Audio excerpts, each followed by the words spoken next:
अजीज तलबा अस्सलाम वालेकुम। अब आते हैं अपने लेक्चर नंबर 6 की तरफ। इंशाल्लाह हम अपने इस सबक यानी नावल की रीडिंग या मुताला जो है उसे मुकम्मल करने की कोशिश करेंगे। एक शाम मोहम्मद बिन कासिम को एक जासूस ने इतला दी कि शुमाल की तरफ 20 कोस के फासले पर एक मजबूत कला इस लश्कर का मुस्तकर है, ठिकाने को कहते हैं। मोहम्मद बिन कासिम ने अपने तजर्बाकार सालारों की एक मजलिस शूरा मजलिस मुशावरत बुलाई, जैसे कोर कमांडरों की कॉन्फ्रेंस होती है। बहुत सालारों की यह सलाह थी कि इस रास्ते को छोड़कर समंदर के साहिल के साथ साथ निस्बतन हमवार रास्ता इख्तियार किया जाए। हम उस कले से जिस कदर दूर होंगे उसी कदर उन हमलों से महफूज रहेंगे।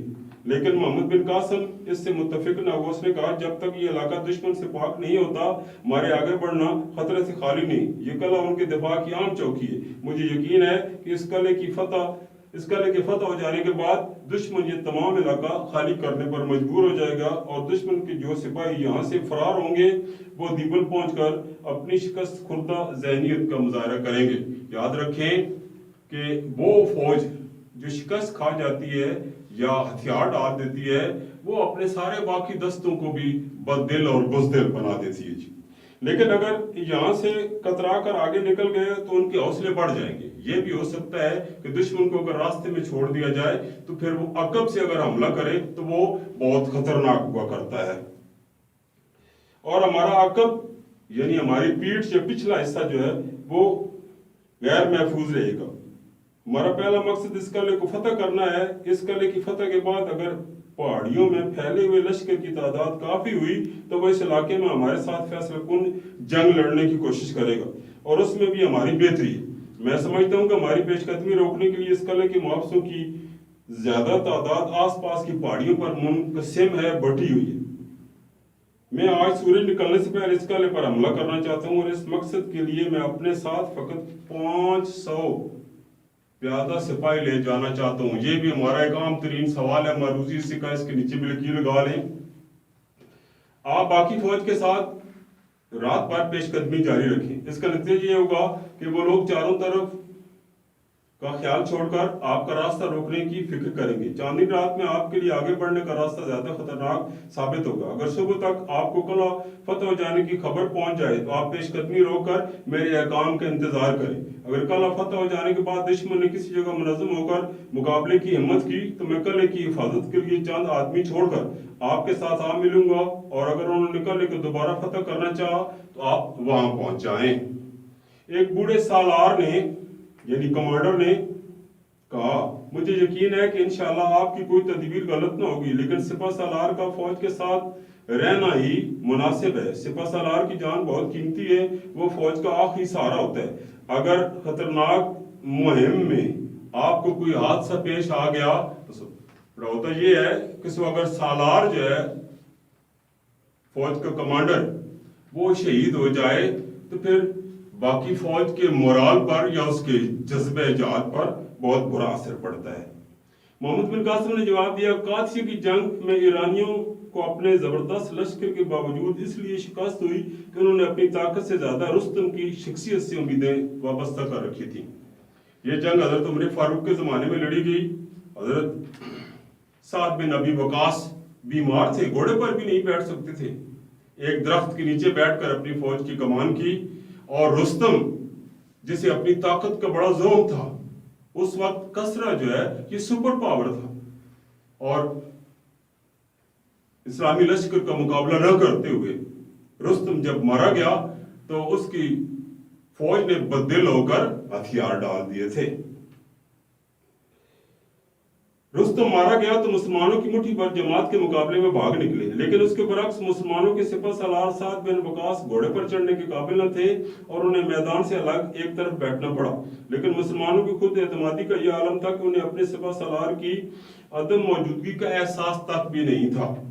हर मुसलमान सिपाही जो है सो अपने सिपह सालार के लिए नहीं लड़ता बल्कि अपने अल्लाह और अपने ईमान के लिए लड़ता है। जी, हमारी तारीख में आपको कोई वाक़या ऐसा नहीं मिलेगा जब सालार की शहादत से बददिल होकर मुजाहिदों ने हथियार डाल दिए हों।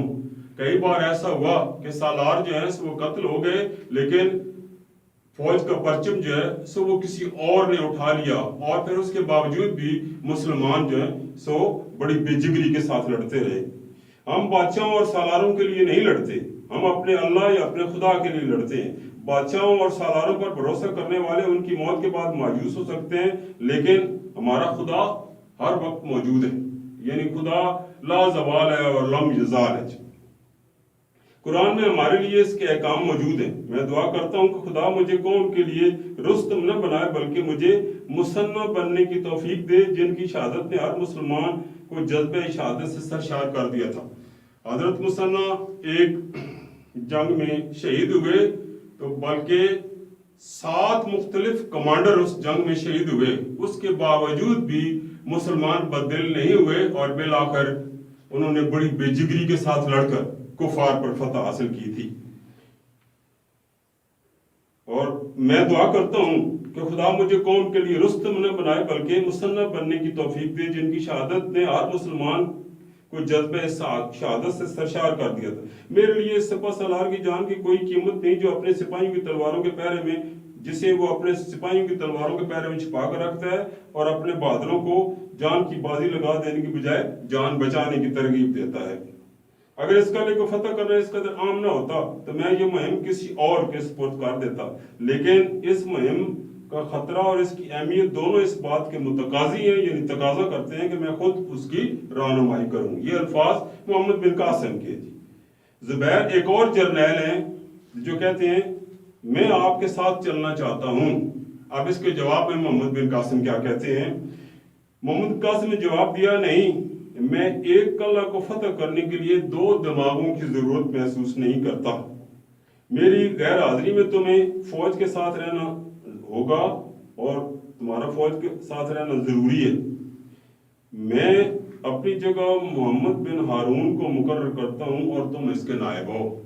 یعنی محمد بن قاسم جو ہیں سو اپنی جگہ محمد بن ہارون کو فوج کا کمانڈر مقرر کرتے ہیں، اور 2AC جو ہیں وہ سیکنڈ کمانڈر جو ہے وہ زبیر کو منتخب کیا جاتا ہے۔ عزیز طلبہ، اس سبق کا مطالعہ یہاں مکمل ہوتا ہے۔ اب آ جاتے ہیں مشقی سوالات کی طرف۔ مندرجہ ذیل کے مختصر جوابات لکھیے۔ کس خبر نے بصرہ کے لوگوں کو زیادہ مشتعل کیا؟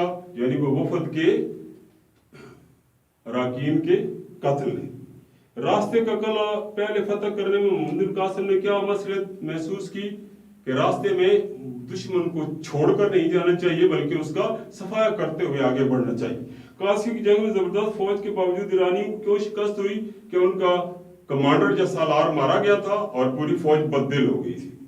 مسلمانوں اور غیر مسلم کی جنگ میں کیا فرق ہے کہ غیر مسلم اپنے کمانڈر کے لیے لڑتے ہیں اور مسلمان اپنے اللہ کے لیے لڑتے ہیں۔ غیور قوم کی ایک بیکس بیٹی کی فریاد بصرے اور کوفے کے ہر گھر میں پہنچ چکی تھی، یعنی ناہید نے اپنے لیے جو اپنی بپتا اور فریاد سنائی تھی اسی سے پورے کا پورا عالم اسلام جو اس وقت کی حکومت جو ہے اس کے سارے رہنے والے جو ہیں وہ مشتعل تھے اور غصے میں تھے اور انتقام لینا چاہتے تھے۔ خدا مجھے قوم کے لیے رستم نہ بنائے بلکہ مثنی بننے کی توفیق عطا کرے۔ یعنی رستم تو مارا گیا تھا، اور یہاں اس جملے میں محمد بن قاسم جو اپنے لیے شہادت کی تمنا رکھتے ہیں جو ہر مسلمان کا مدعا ہوتا ہے۔ جی آگے جی درج ذیل مصادر کو امدادی افعال کے طور پر اپنے جملوں میں استعمال کریں۔ یہ دینا، لینا، آنا، جانا، پڑھنا، چکنا، رکھنا اور اٹھنا ہمارے نصاب میں کل 15 اور 16 شامل ہیں۔ انشاءاللہ یہ کسی اور لیکچر میں باقاعدہ 5 کر کے ان کے 3 حصے کریں گے، ٹھیک ہے، اور آپ کو پوری جزیات کے ساتھ اور پورے مکمل طریقے سے اس کو سمجھائیں گے۔ جی درج ذیل حروف کو اپنے جملوں میں استعمال کریں جی، نہ صرف بلکہ جوں جوں، توں جیسے جیسے، ویسے ویسے، چونکہ اس لیے۔ یہ بھی حصہ گرامر کا سوال ہے، 5 نمبروں کا حصہ معروضی میں آتا ہے، اور یہ 22 حرف ہیں جن کے 3 یا 4 سیٹ بنا کر ان کو 5 نمبروں کر کے بیٹو اس کو آپ کو الگ کسی ایک لیکچر میں سمجھایا جائے گا۔